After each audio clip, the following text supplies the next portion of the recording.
The story begins with a skinny youngster named Ark, who dreams of being an adventurer. One day, he shows up at the Voltana branch of the Adventurers Guild alongside his childhood best friend named Leanne to register with the guild as newbies. Being a silent lover, Ark has already set his heart on saving up enough to buy Leanne a ring and confess his feelings. Just as the walking stick starts daydreaming about his crush, the receptionist calls them up. The second Leanne gets appraised, the lady behind the counter nearly drops her glasses. Turns out, she's rocking a cap level of 80 with an arsenal of 3 top-tier priestess skills. As the receptionist calls Ark's name, Leanne cheers him on, and Ark confidently places his hand on the crystal, quietly praying for at least something that might help him protect his future wifey. But as the process completes, all he's met with is the receptionist looking at him like he just told her he's planning to fight dragons with a spoon. She gives a half-hearted apology before casually dropping the bombshell that he's a total nobody, stuck with a cap level of 1 and cursed with the infamous, completely useless skill known as instant death magic. Ark becomes the laughing stock of the entire guild, and they mockingly label him the weakest magician in history. Leanne gently takes his hand and tries to drag him out of the guild to get him away from the humiliation. Just then, a high-level S-rank party shows up, and its leader Alan walks over to Leanne and tries to recruit her into his party for the sake of humanity. Ark, who's already been hit with enough emotional damage, starts getting nervous, though deep down he's sure his girl isn't the kind to just say yes to anyone. However, she does say yes and casually walks away when Ark could really use her. Ark tries to stop her, reminding her of their grand promise to travel together. As Alan heads out with her, the door closes right in Ark's face like life just put a full stop on his dreams. The broke loser suddenly snaps and storms toward the door, clearly planning to chase after the girl, but ends up crashing into a towering brute with scars named Baltzark. People nearby start whispering as they recognize the guy as the notorious S-rank berserker, wondering what business a thug like him could possibly have in Voltana. Ark acts like he's seen a ghost and bolts out of the guild. He keeps running with no idea where he's headed and eventually ends up in a quiet forest outside town. He drops to the ground and breaks down, thinking he's lost the love of his life. Just then, a rustling sound comes from a bush nearby, and he jolts up, bracing for another disaster, only to spot a slime bouncing out of it. Relieved but also desperate, Ark figures he might as well try his so-called skill on something this week. He chants the incantation and watches as sinister skull-shaped shadows shoot toward the slime monster. But the slime just bounces in place like nothing happened. Ark grits his teeth and tries again, only for a crushing wave of exhaustion to slam into him for using the spell for the first time. Out in the middle of nowhere, the poor guy starts screaming and crying like the world just collapsed on him. After he lets it out for a while and calms down for a bit, the same slime from before pops up again and makes its way toward him. Ark pokes the little thing, thinking to himself how much they have in common since both are probably the weakest around, and that's enough for him to decide they should become friends. He apologizes for attacking it earlier and is just about to get up and head back when a massive bear suddenly appears out of nowhere. This terrifying beast has a cross-shaped mark and 4 glaring eyes, and it looks like it has no intention of letting him go. The bear raises its paw to strike with full force, but Ark accidentally trips over the slime and ends up only getting a minor scratch. He immediately realizes that if he had not fallen at that moment, he would have been done for. That's when it hits him that the horrifying creature standing in front of him is a killing bear, the kind of monster that usually needs a C-ranked party just to take it down. Ark wonders what a monster like that is doing so close to town and tries to make a run for it, but the beast charges after him, grabs him without a hint of mercy and slams him against a tree. Blood spills out of his mouth as he coughs in pain, thinking maybe this is exactly how it feels to be tossed aside like trash. And knowing he's stuck at level 1, the only thing left for him to do is laugh at how pathetic this ending is. With death staring him right in the face, his mind flashes back to how even his childhood friend left him behind, how everyone laughed at him, and now he's about to be crushed like an insect. But somewhere deep in all that misery, something snaps. He decides he's done accepting this as his fate. He screams out that it won't be him dying today, but the monster, and with that, he activates his instant death skill once again, clenching his eyes shut and hoping something happens. When he dares to open them, he finds the terrifying bear lifeless and already down on the ground.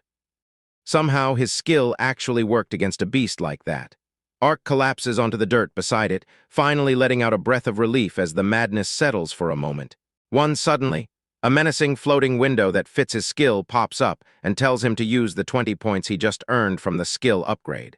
Ark stares at it for a second and starts shaking his head like an idiot, and then wonders what these skill points even mean before deciding he should go with the flow. He looks at his stats screen that says he's a level 1 daredevil and dumps all 20 points into instant death. Ark feels slightly disappointed that even though his skill level shoots through the roof, he still ends up stuck as a hopeless level 1 scrub with no future and no dreams, though he holds on to the tiny chance he might be able to level up his skills forever. Without wasting a second, he tells it to show the details of his skill, and a massive map opens with endless branches showing all the upgrades he can pick from. Out of curiosity, he taps one of the buttons and sees it's an upgrade that boosts the skill's power when enemies are nearby, and sometimes unlocks bonus abilities when skill points are used. After reading that, he feels a bit put off since mages like him usually stay in the back and nuke enemies from a distance, so throwing hands up close feels way too risky for a magic user. But that explains why the skill worked against the bear that got right in his face, and the bonus effect wiped away his pain and wounds like a level-up would. That tiny win gives him some hope he might survive fights with monsters even while stuck at level 1.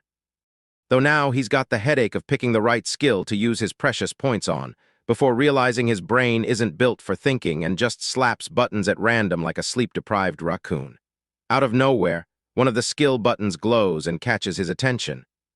And when he taps on the coffin icon, it shows that he can store the corpses of any enemies he wipes off the face of the earth in some pocket dimension, which makes him genuinely hyped because now he gets infinite storage to haul monster bodies to the guild without even breaking a single sweat. He casts the spell on the bear's body with full excitement and watches as thick black fog wraps around the corpse until not a single trace of it remains. Then he taps on another button that turns out to be the cracked ability, allowing him to absorb the skills of anything he slays using instant death. He quickly realizes the mana cost is outright criminal, but if he plays it smart, this is the one skill that might actually help him get strong enough to win his waifu back from that shady blonde rat. After dumping all his skill points, Ark feels satisfied with the powers he now holds and appreciates that he can check his stats anytime he wants without getting appraised at the guild. He stares into the endless blue sky, thinking about the raw power in his hands, and swears to himself that he will go from the weakest scrub in town to the most dangerous magician on the whole continent. Back at the guild lady's jaw goes straight to the basement the second he casually whips a big black bear out of his pants and tells her to take a look. Chaos breaks out across the entire building as no one can wrap their heads around how some baby-level magician just slapped a ferocious C-rank beast that most people have never even seen in real life. Ark bathes in their salty tears while the flustered receptionist hurries into the back. That's when 3 men who work for the guild roll in like they own the place and examine the bear's corpse. While the nerdy one sweats over how perfectly the monster's body is preserved, the guy with the mustache looks deeply impressed that this scrawny adventurer took down a rare beast that no party usually survives, and without wasting a second, he makes a serious offer to buy it straight from Ark. A few moments later, the deal wraps up, and the guild lady hands Ark 20 gold coins for his trouble, pointing out that he got more than usual thanks to the high quality of his goods. He gives her a quick goodbye before heading into town, thinking it's wild how much cash he just made with his Doraemon pocket ripoff. He checks into an inn and decides to take the rest of the day off to chill. The next morning, he walks into an armory where the owner sips tea with the most punchable smug look, because he knows the town's local loser just walked in to make a fool of himself. That smug look doesn't last long, though, because Ark coolly says he plans to head into the dungeon and flashes a shiny gold coin. That one glittering coin flips the man's entire vibe, and now he's sucking up harder than a vacuum cleaner while throwing suggestions left and right about what a genius magician like Ark absolutely needs. By the end of the shopping spree, Ark walks out fully dripped in gear and stocked with supplies that should easily keep him alive in the dungeon for at least 2 days. The shopkeeper even tosses in a map and a belt pouch for extra convenience. With everything ready, Ark leaves the city after asking the guards for directions and learns that the nearest dungeon sits about an hour away on foot, all hyped up to go to the dungeon where he can get strong by AFK farming an endless supply of mobs. He cuts through a thick forest, follows the signs, and finally finds a dark cave that marks the dungeon's entrance. The place runs on a layered system where each section has its own weird ecosystem, and the monsters plus the overall danger level only go up the deeper he travels. Still, none of that scares him because he's got a goal in mind and nothing else matters. With a determined look, Ark steps into the first layer ready to test out his shiny new skills with no hesitation. As he moves in deeper, the sound of footsteps scraping against the ground grabs his attention. Out of the darkness, a bunch of goblins suddenly jumps out, and Ark immediately understands that even though these E-rank pests are low-tier trash, one sneak attack from the pack could result in a game over, which makes them perfect warm-up targets. He stays quiet, waiting for the ugly little punks making fun of him, and prepares to counter as the first one jumps straight at him. Just as the goblin monster rushes in, it charges straight into Ark's trap where he instantly knocks it out using his insta death skill and finishes it off. The other goblins suddenly get spooked, completely confused about what just happened, and quickly come up with a plan to surround him. Ark immediately catches on to their movement and wastes no time blasting another one with the same skill. The group starts to freak out watching their buddies drop like flies without anyone even getting close enough to lay a finger on them. One goblin with an axe decides this is his big moment and dashes in thinking he can change the tide. But before he even figures out what's happening, Ark appears behind him and takes him down the same way, this time again without feeling that draining fatigue.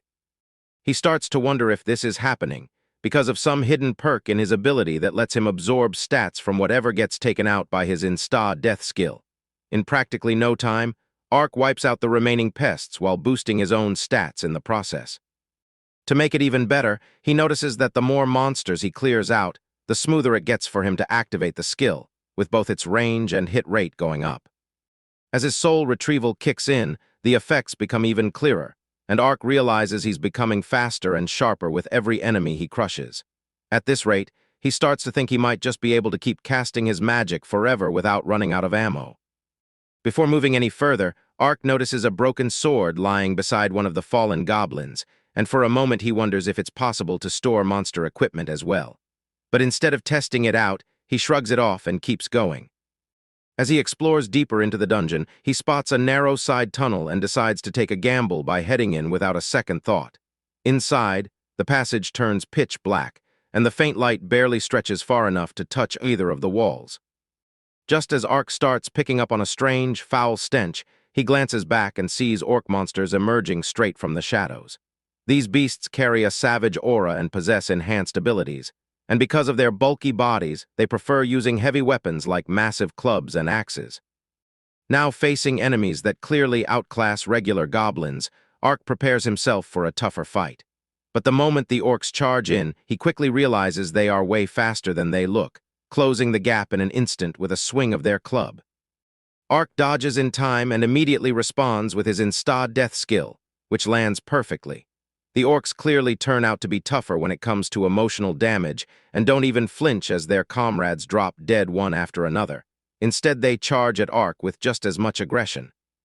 Fortunately for him, all the stat boosts he's gathered by now let him track their movements clearly, so he effortlessly dodges their swings and keeps annihilating them. One of the orcs tries to catch him off guard by going in for a surprise attack, but Ark handles it too and notices how just a while ago he probably wouldn't have been fast enough to dodge something like that. He feels lighter on his feet now, and it becomes obvious that the stat absorption is seriously boosting his speed. Earlier, his only focus was on making the effective range of his insta death work, since it used to be a big weakness, but now he's practically creating the perfect conditions for the skill to activate without even trying. A few seconds later, another group of 3 orcs rushes toward him, most likely to avenge the others, but Ark leaps out of the way and dodges cleanly. With only 3 enemies left, he finishes them off like they're nothing to worry about. Still, even after clearing all those orcs, his skill level doesn't rise at all, not like how much it jumped after killing that one bear. Though a little disappointed, Ark figures it's not a complete waste, since the orc corpses apparently sell for a hefty price, and he plans to cash in on that later. Right then, a staircase comes into view inside the rocky dungeon, and the only thing Ark manages to spot is a faint glimmer of light shining from somewhere below.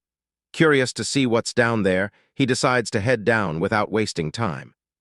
As soon as he steps into the bright space, his eyes get hit hard by the intense light that makes it almost impossible to see for a moment, and it turns out the glow is coming from radiant stones embedded all across the ceiling.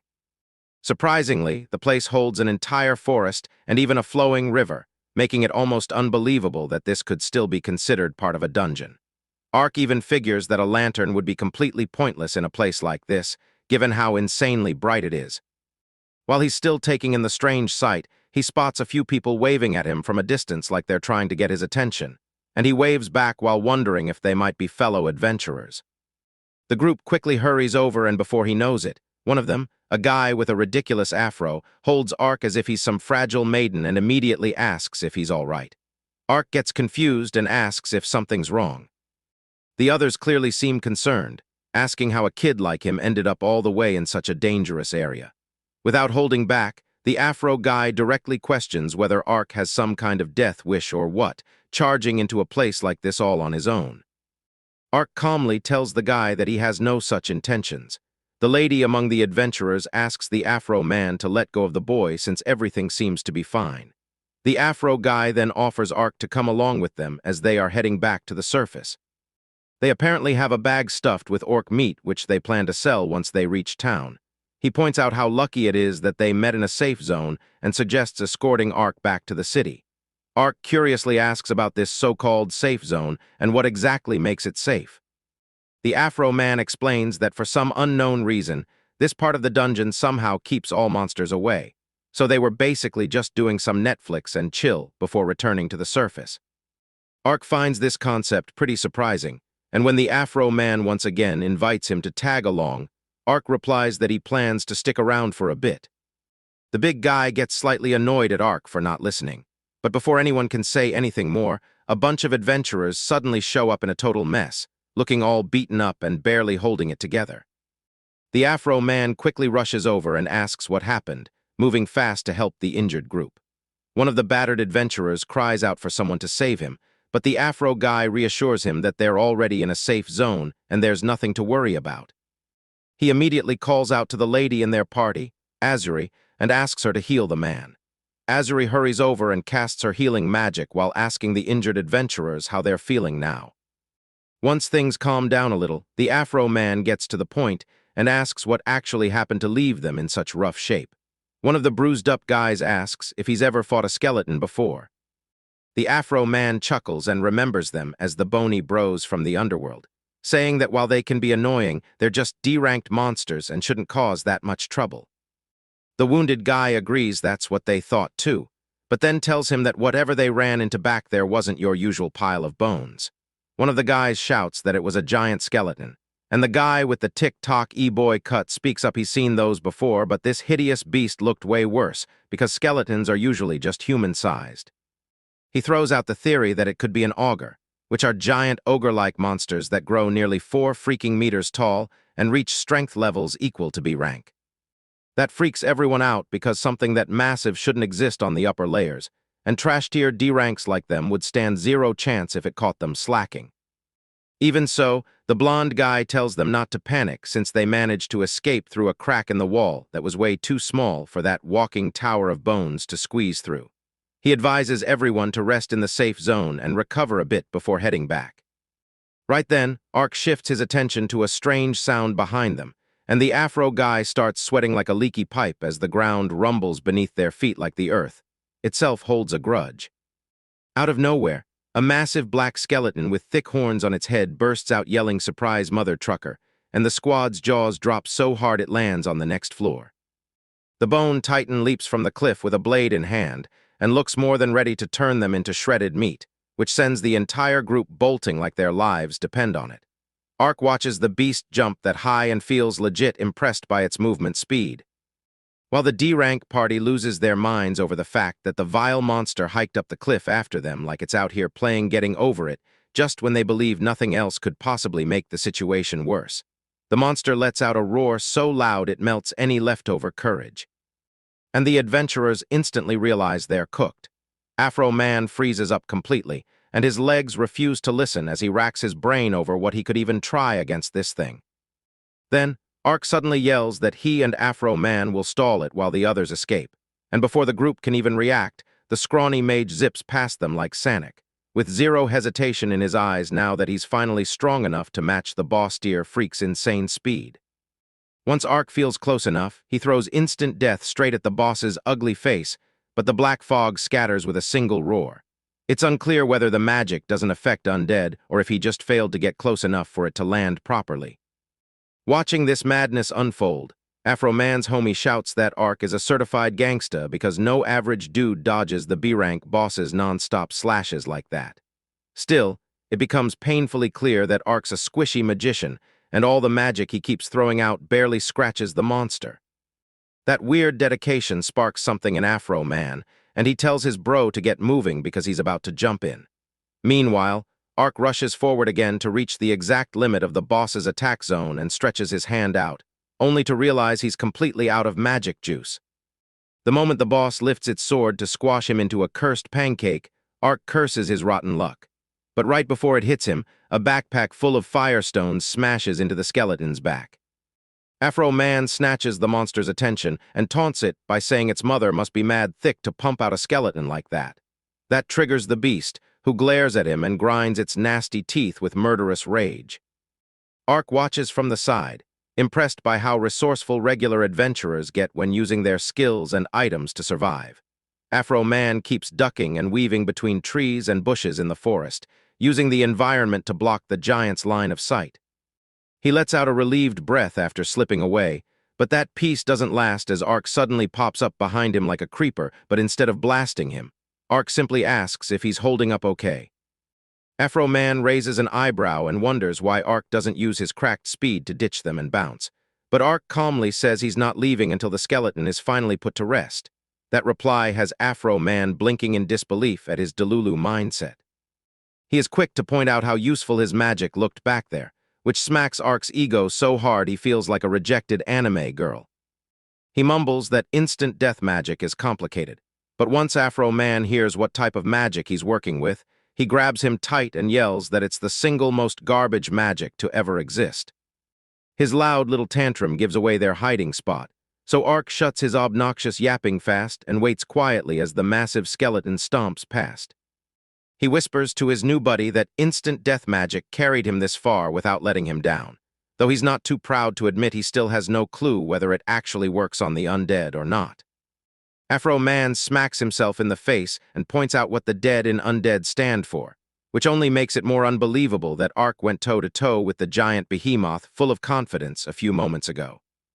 Ark keeps a straight face and tells him that even if he can't win, he can still run away, but his bushy bro doesn't exactly have that luxury, and Afro Man realizes Ark's reckless move lets his party escape without losing a single soul. Ark reminds him he isn't part of any party, so there isn't anyone who would care about him. He then rants that unlike others born with talent and useful gifts, he has nothing going for him, so if something happens to him, he probably deserves it. That kind of unhinged Undertale-level determination shakes Afro Man's soul, and he believes there's no way they lose if they smash their brains together and plan it out. Once they finish cooking up the most genius plan they can manage, Afro Man shares his name as Gaston, and Ark introduces himself back. With that out of the way, the two walk right up to the giant skeleton and lock eyes with it like a couple of fearless kings asserting dominance. Facing death head-on, Gaston flashes back to 3 years ago when the commander calls him in for a private talk, only to drop the bomb that he's fired. The reason being that the army just raised its minimum system requirements, and Gaston is a potato far below the line. The man even twists the knife deeper by saying Gaston's level cap of 30 is above average, but still nothing worth bragging about, so anyone who doesn't meet the new standard is getting kicked out no matter how loyal they are. Hit by that brutal reality, Gaston tries to push back and argues that level means nothing if raw combat skill leaves everyone else in the dust. But the commander shuts it down coldly, explaining that rules don't bend for feelings. He even throws in a smug smile, saying that in their country, no one can just claim talent unless they show level caps and hard numbers to back it up.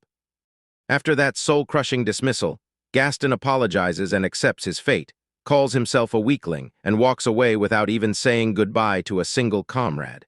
With his heart pounding like back then, Gaston sprints from the raging boss monster behind him. Its ear-deafening roar makes his skin crawl, but he stays strong and taunts it, even though deep inside he's losing his mind at how they're supposed to take this behemoth down. He recalls Ark explaining that the skeleton's weapon gives it long range while his own skills are short distance only. And if it resists magic too, That shortens the gap Ark needs to work with even more. That's exactly why Gaston hatches the plan to take a hit from one side and create a clean opening for Ark to make direct contact. Ark gives him a serious look and asks if he truly plans to absorb a blow from a B-rank monster that could instantly delete his life. But Gaston responds that he might not look like much now, though he once served as a professional soldier and knows his way around a battlefield. More importantly, he refuses to run away again in this new life, unlike what happened back then. Afro Man sets up a genuinely five-head trap by luring the monster into a tight path lined with trees so it loses the space to swing its giant mace and send him flying into the afterlife. That limits the boss to just two attack options, either a quick jab with its blade or an overhead smash. But Gaston's big brain move isn't over yet. He faces it with his back against a tall tree to block the high attacks too, cutting off every move except the one he wants. Ultimately, the giant skeleton has nothing left but a thrust, and even if Gaston knows his arms and legs are wet spaghetti by comparison, he just needs to press X with perfect timing to parry. He somehow lands the parry at the exact right moment, though the sword still hits him with the force of Truck-kun and shatters every bone in his arm. But that's all he needs since the massive skeleton becomes frozen in place and should be easy prey for Ark to swoop in and land a clean hit, or so he thinks. Only a few inches before Ark closes the gap, the beast mutters a strange curse, and before he even realizes what's going on, he feels his ribs explode as a hidden arm from the monster's back slaps him away. Gaston stands frozen in shock as he watches the horror absorb the limb of some poor prey and sees Ark crash along the ground like a broken doll after taking heavy fall damage. His homie shouts out in panic to check if he's okay, but the big black skeleton flashes a wicked grin at the clown worried about the wrong one. A sharp crack of armor splitting echoes through the forest like thunder and somehow kicks Ark's brain back online. He jumps up in confusion and stares at the giant menace, now laughing at the idiot who thought he could outsmart a walking nightmare like this. But no matter how hard he tries to move, Ark's body refuses to respond after eating that brutal hit, so he racks his brain for any backup plan that could counter the hidden arm. He clenches his jaw in frustration and drags himself for being useless, haunted by flashbacks of Alan and the old man both being painfully right about everything. The giant skeleton creeps toward Afro Man like a cat toying with a helpless mouse, and Gaston suddenly regrets every choice in his life. In what might be his final moments, he silently hopes Ark won't be a fool as usual and will finally make the smart choice to run, while random thoughts about his buddy and the hot priestess he never got to smash flash through his head. Then, his eyes snap open in disbelief when he spots Ark up in the trees, looking like some off-brand Naruto cosplay from Temu just waiting to jump the monster at the perfect time. His heart pounds like crazy as he thinks there's no chance he fumbles this, because all he has to do now is jump down and tag any part of the beast's massive body. But right as he drops, the ugly freak twists its neck a full 180 and laughs straight into his soul. Gaston starts sweating like a dam just burst while watching the giant skeleton slice Ark clean in half. Though it turns out Ark pulls a smooth move and whips out an orc corpse from his coffin, using it as a genius meat shield to survive the attack.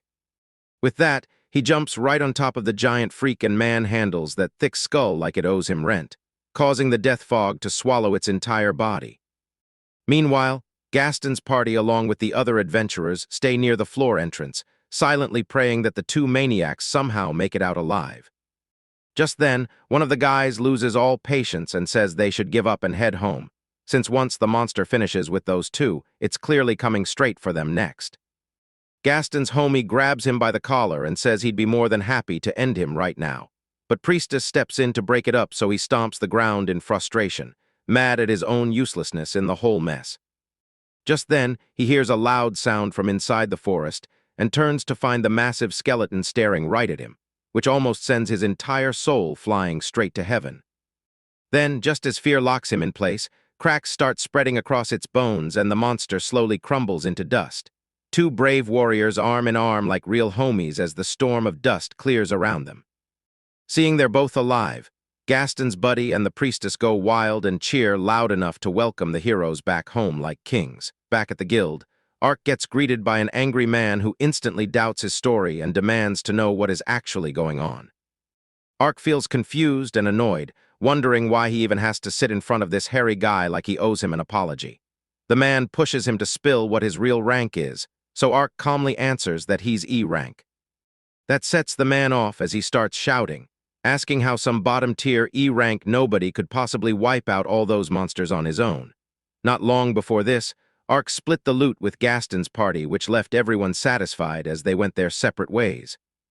After that, he stopped by a store to sell his share, though the shopkeeper just assumes he's a glorified luggage boy for some elite team.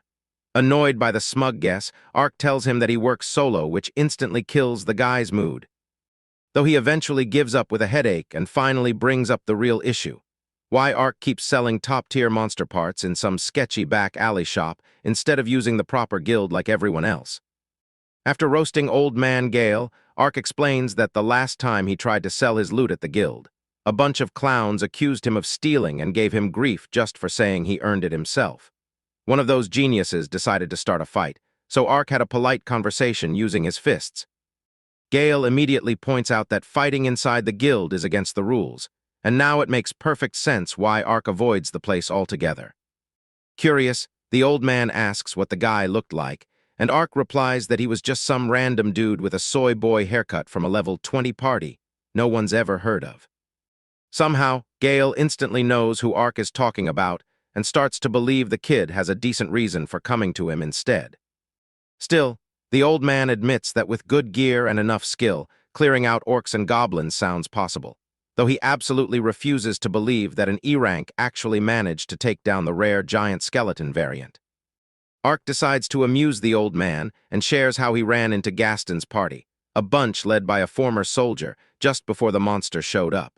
At first, he had been farming alone, but there's no way his instant death magic would have finished the job without help from his bros. Old Man Gale has a stroke when he hears that Ark actually used the weakest magic type to take down a giant skeleton. The instant death bit makes it sound possible, but thinking he really got that lucky feels like a stretch, which Ark already expects.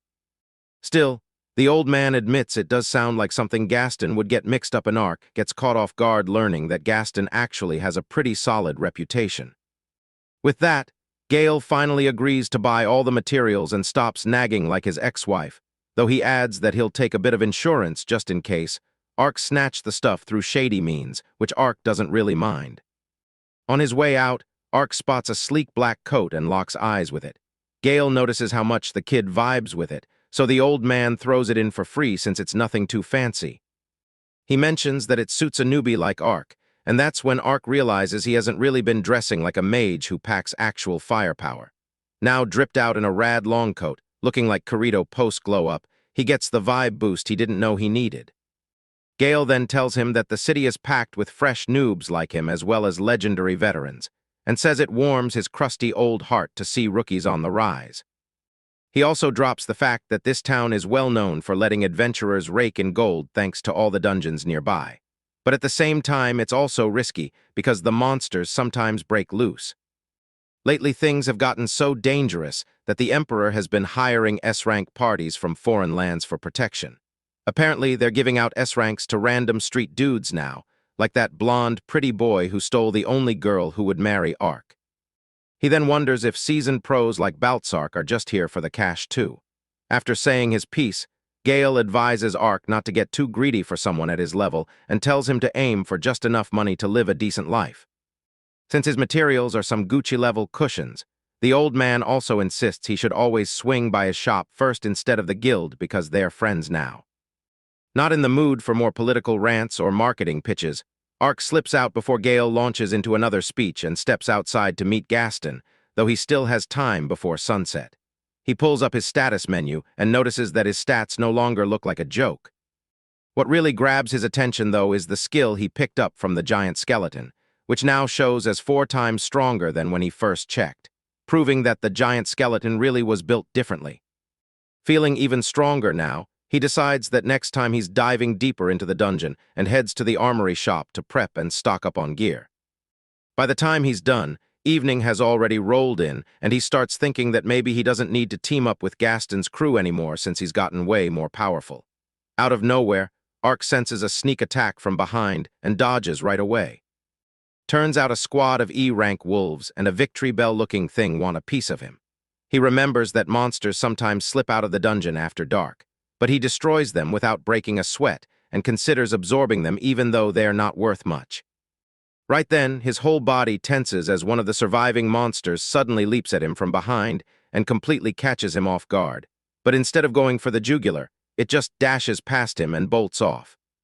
He stands there baffled, trying to figure out why the monster that clearly had the jump on him didn't even look his way. That's when he glances toward the bushes it came charging out of and sees a wild creature looking like Tarzan. If Tarzan was a cute anime girl, racing toward him and yelling for help.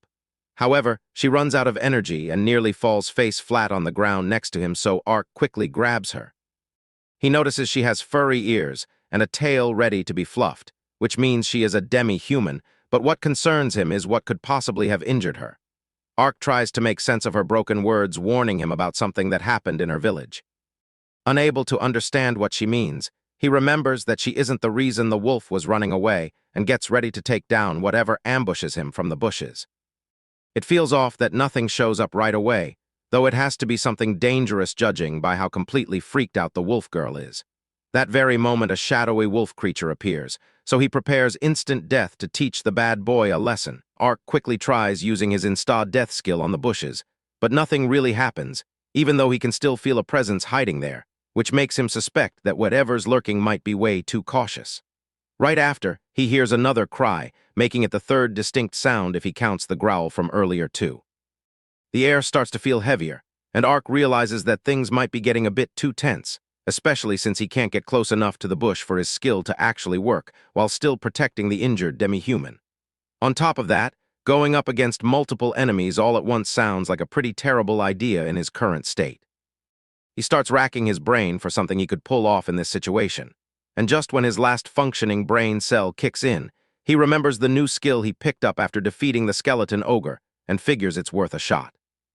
The skill is called Quadruple Death Burial, which basically boosts the range of his next insta-death spell to 4 times the usual, though it also drains a lot more mana and needs a bit of a charge-up. Still, Ark decides to go all in, activates the skill, and begins preparing what might be his best and boldest move yet. His hand begins to shake and twitch from the recoil of the new skill, and he quickly steadies it by grabbing on with his other hand. Just then, he spots that same shadowy wolf creature again, and fortunately the charging is complete, so he fires off his insta-death spell right away. The attack feels like it hits dead on, and thankfully with his current boosted stats, the heavy mana cost doesn't leave him feeling dizzy like it normally would. Right after the spell lands, rustling comes from the bushes, and it seems like the remaining creatures decide to flee the scene, which works out in Ark's favor in every way possible. Ark then turns his attention toward the wolf girl and pulls out a potion, offering it to her so she can recover. As soon as she drinks the healing liquid, she instantly dozes off, and before she drops to the ground, Ark catches her in his arms.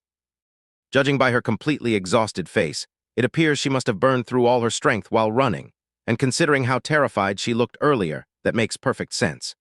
Even though the main goal for coming here was to grind some levels and build stats, Ark chooses instead to carry the demi-human girl back to Boltana.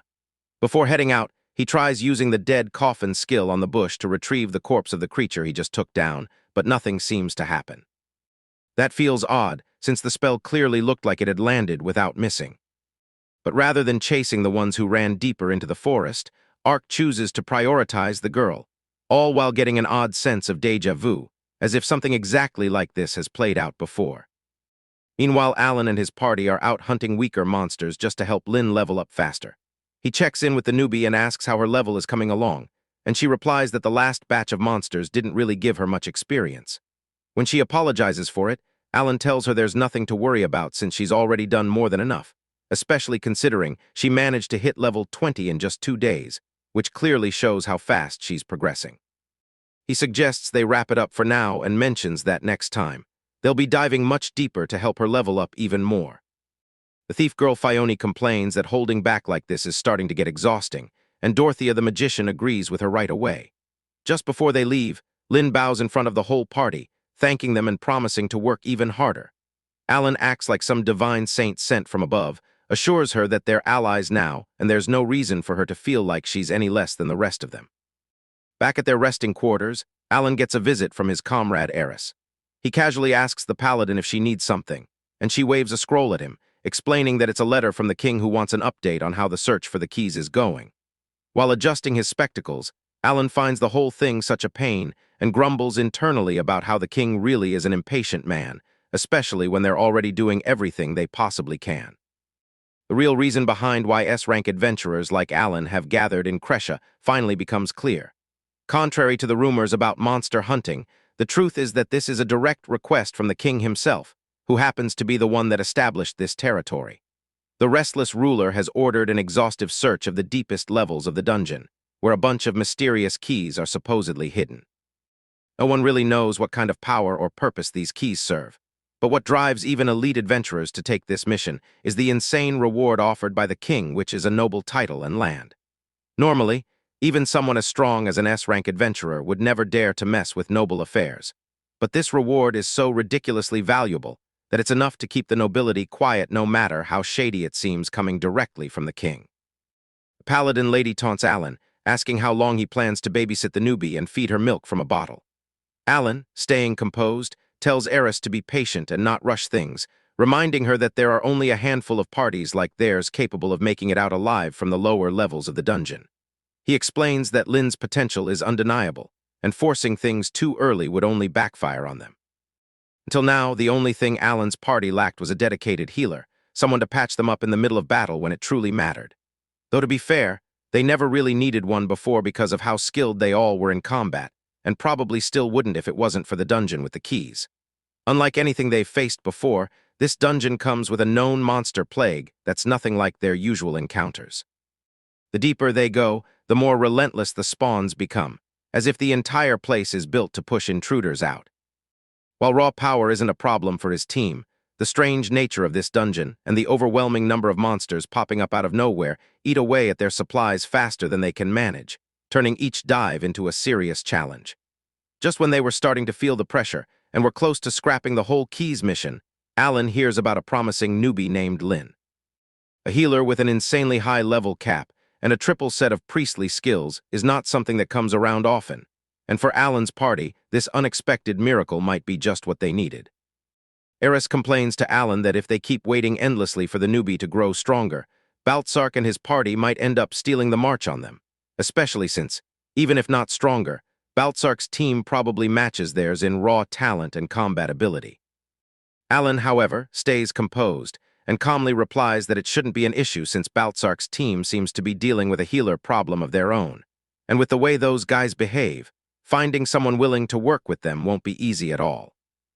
To ease Eris's concern, Alan points out that the king has requested a total of 3 keys, and even if Baltzark's group manages to secure one before they do, things would still work out fine for them as long as they're the ones holding all the keys in the end. Eris stands up and agrees to follow whatever her leader decides. Alan then asks if there's been any new information. The paladin responds that there's nothing significant for now, except that their group has taken the north while Baltzark has moved west, leaving the labyrinth of verdant greenery to the east completely untouched, which happens to be near the city of Boltana. She adds that according to the guild records she went through at Boltana, most adventurers there could barely survive the middle floors. Alan sees this as a bit of good news, believing it gives them the perfect chance to take things slow and work through their objective at a comfortable pace. A few hours earlier, the wolf girl named Fatina sprints through the forest in a full panic with something terrifying chasing her. She shouts at the top of her lungs, begging for anyone to save her from the massive black wolf as she runs as fast as her legs can go. The last thing she remembers is a heroic knight swooping in like a legend, banishing the bad wolf to the shadow realm and carrying her off like some fairytale princess. Back in the present, she wakes up in a stranger's bed and sees a jacked guy asking if she feels okay. When she asks where they are, Ark tells her they're inside a shop in the city of Boltana since it was the only place he trusted enough to bring her to last night. Gale adds that he carried her on his back for hours, while Ark asks if the potion he gave her helped before she blacked out.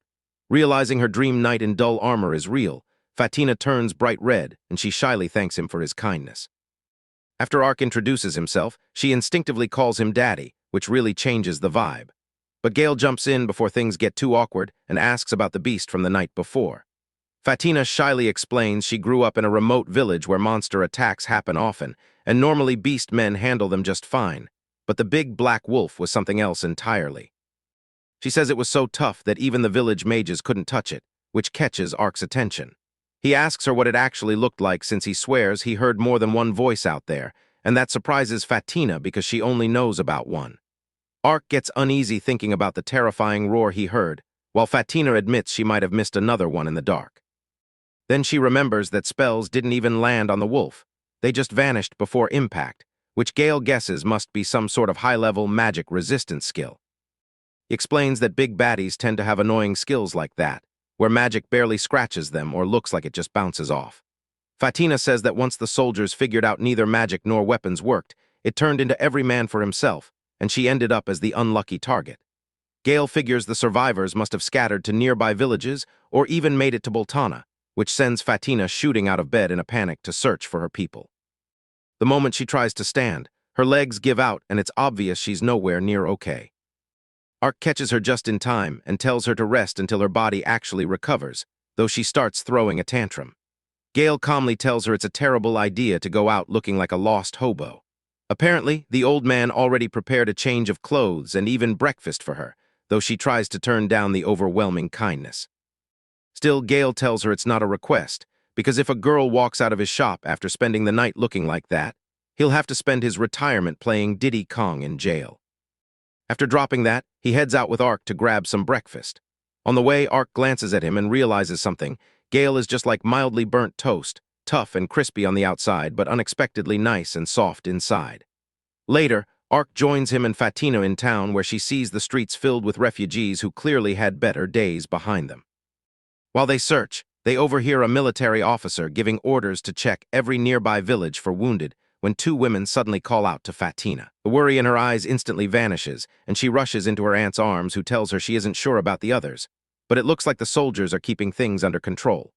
Ark feels relieved that she found someone to hold on to, and when Gale asks where he's off to now, Ark says it's obvious that he's going to hunt that wolf down and take it out, which makes the old man question if the kid has completely lost his mind. Gale reminds him again that there's been a serious shortage of soldiers for a while, so no one's around to back him up. Ark drops a surprisingly wise line that there's no need to protect civilians from the beast if he takes it down first. He wants to absorb its juicy skills, but it also happens to make things safer for everyone. Just as he's about to head out, Fatina suddenly stops him and asks to go along if he really plans to fight the monster. With a serious look, she promises she'll do anything he asks to be helpful. Her aunt tries to calm her down, but Fatina insists she lost both parents to illness when she was little, and the villagers who raised her became her family, so now it's her turn to protect them. She even bows and begs him to take her along, almost convincing him. Before he can respond, Gale cuts the emotional scene short and tells her she needs to head to the guild first and get appraised. If she's not cut out for fighting, she has no choice but to back down. After saying that, the old man puts Ark in charge of her and says he's done doing everyone's job, then dips. Meanwhile, Fatina turns on the puppy's eyes and starts wagging her tail like a full-blown helicopter, and Ark gives in. Inside the guild building, Ark keeps a low profile under a hood since he's got a bit of a rep, and tells Fatina to quit asking questions and go get appraised. The moment she places her hand on the measuring device, both guild workers completely lose it, making Fatina assume her level is really low. But the blonde suddenly screams that it's over 9,000, something she has never seen before in her entire career. The redhead chimes in too, announcing Fatina has not one, not two, but 4 unique skills which instantly throws the whole guild into chaos. Turns out she's got sword mastery, holy magic, the ability to slice through magic resistance, and a boost that makes her growth speed insane, making her the jackpot of ideal party members. Ark immediately grabs her and dips before the adventurers around them get too thirsty and try to snatch her up. Back at Gale's place, Fatina thanks him while panting from the run and flexes that she didn't know joining a party could be that easy. Ark feels like running off with her was the right move since someone way stronger, richer, and handsomer would have picked her up in a heartbeat. Just then, she hits him with a brutal question if he does not already have a party. He pauses for a second and confesses he's just a broke level 1 mage with only 1 usable spell. But Fatina lights up and says that makes it even better since it means she can actually be useful to him. He starts to feel guilty, thinking she'll also ditch him once she realizes his potential is next to 0 like everyone else did. But Fatina swears on the spot that no matter who tries to scout her, she already promised herself she'd party with him. Her strong feelings leave Ark completely stunned, and he wonders what makes her so loyal. She smiles and says Gale told her everything about how he saved her in the forest and carried her for hours without expecting anything back. She insists there's no one else she would ever choose to team up with, and Ark goes completely quiet. Hearing her motivational TED talk, Ark feels his shattered confidence heal from waifu number 2's warm vibes and officially invites Fatina to join his party. With that settled, the two head straight to Gale's shop, where the crafty old son of a gun looks like he already expected them to come back. Even so, he still raises a brow at Fatina's absurdly high-level limit and jokes that it's the polar opposite of Ark's broke stats, telling her not to carry the guy too hard. Then Gale slams a heavy box on the shelf, which instantly gets Fatina buzzing with curiosity. Ark asks what the deal is, and the old man smugly opens it up to reveal a shiny set of gear and solid supplies to help the wolf girl train in the dungeon, though Fatina starts panicking about how she's ever going to pay for any of it. Gale just laughs and says he's already ripped off the forever level 1 magician sitting beside her more than enough times, so this one's on him. He adds that the gear should last her a good while, though her master swordsman's skill might wear it down faster than usual. He presents her with a sleek sword made of pure, and she promises to treat it like treasure. Then the old man hands Ark a short sword to match his size, something handy to use in a pinch when close combat becomes unavoidable.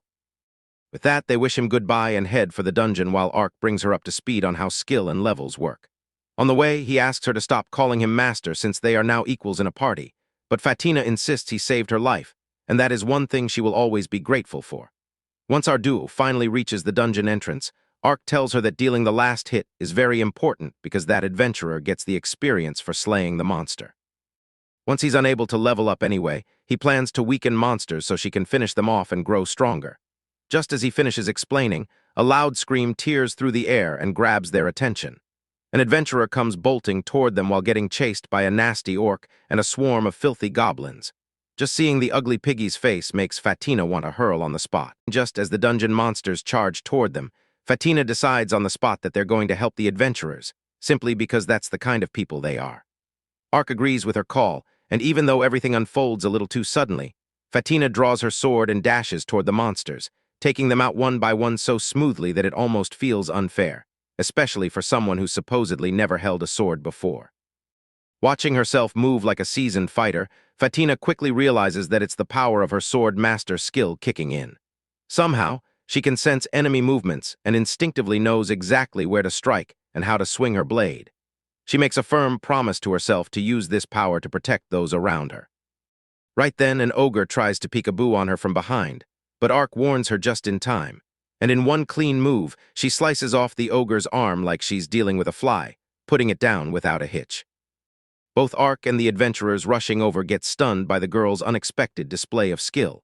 Ark walks up to one of the injured adventurers and hands him a potion, asking what exactly happened to leave them in such a mess.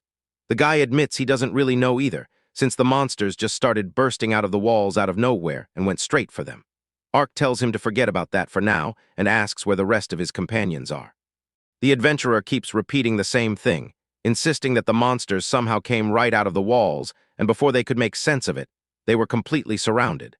What's even weirder is that there weren't any signs like footsteps or sounds to even hint that something was about to happen. Fatina turns to her supposedly wise leader and asks if this kind of thing is normal in dungeons, but Ark immediately shoots it down, saying he's never heard of anything like that before. Even the beaten-up adventurers back him up, claiming that this was the first time they'd run into something this bizarre. All of it starts to feel suspicious to Ark, especially when he remembers that skeleton ogre he fought earlier, which shouldn't have been anywhere near the middle levels in the first place. Right then, Ark notices that Fatina seems unusually focused, and when he asks her what's going on, she says she can hear footsteps and distant screams coming from deeper inside the dungeon. The battered adventurers say they can't hear a thing, but Ark explains that beastkin are known for having sharp hearing, so it makes sense that only she would pick it up. Fatina quickly alerts them that whatever's coming is getting closer by the second, and right then another group of adventurers appears, running for their lives with an enormous ogre trailing behind them, one that looks almost as massive as Ben 10's ultimate human Gausaur. The incoming adventurers shout for help as they desperately try to outrun the giant beast. Seeing this, Ark yells that they need to help and instructs the previously injured group to take care of the new arrivals while he and Fatina deal with the ogre themselves. Without wasting time, Ark and Fatina leap into action and confront the ogre head-on. It doesn't take long for Ark to figure out that this monster isn't some undead variant but a real flesh-and-blood ogre, and despite its size, the thing moves surprisingly fast. The ogre snatches up a huge rock and hurls it at the adventurers, sending them into a panic.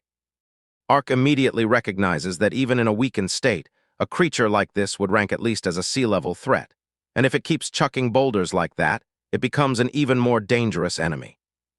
Even so, Ark doesn't feel too worried about Fatina, knowing that her supplemental skill and the experience she gained from her last fight should be enough for her to keep up if he can just create the right opening. So, he activates his skill from a longer distance, not expecting it to kill the ogre, but to serve as a distraction, and calls out to Fatina to go for it while she has the chance. Fatina slices clean through the ogre's arm and leaps high into the air before driving her sword straight through its skull, the blade piercing all the way down and bursting out through its mouth, ending the beast's life in a single brutal strike. Ark can't help but feel impressed watching her, thinking that for someone who only just got started, she already moves like a top-class adventurer. As soon as the ogre drops, the other adventurers cheer and throw their hands up in a loud celebration, shouting in victory. Although no one seems to have taken any serious damage, Ark still urges everyone to stay alert and make sure they stick together on the way back to town, just in case something else shows up. Fatina then turns to Ark and asks what they're supposed to do next, and he tells her they're calling it a day, explaining that with how things have been going so far, pushing on any further would only be asking for trouble.